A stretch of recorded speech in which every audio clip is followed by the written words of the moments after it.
নির্বাচিত করার জন্য আমার সকল শুভাকাঙ্ক্ষী ঢাকা বিশ্ববিদ্যালয়ের সাধারণ শিক্ষার্থীবৃন্দ সকলের প্রতি আহ্বান জানাচ্ছি, আবু বাকের মজুমদারকে আপনারা জিএস পদে নির্বাচিত করুন। আবু বাকের মজুমদারের বিজয়ী। যুক্তরাষ্ট্রের 1 নম্বর জিম চেইন গোল্ডস জিম এখন আবারও বাংলাদেশে বসুন্ধরা আবাসিক এলাকা ও বসুন্ধরা সিটি শপিং মলে। মাহিন সরকারের বিজয় বলে সূচিত হবে ইনশাআল্লাহ।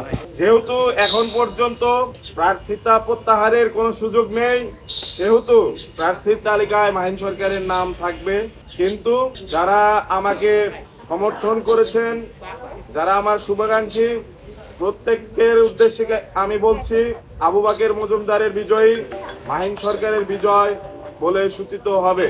তাই আপনারা আপনাদের মূল্যবান যে সমর্থন, ভোট, সেটি দিয়ে আবু বাকের মজুমদারকে বিজয়ী করুন এবং গণ অভ্যুত্থানের শক্তিকে সুসংহত করুন।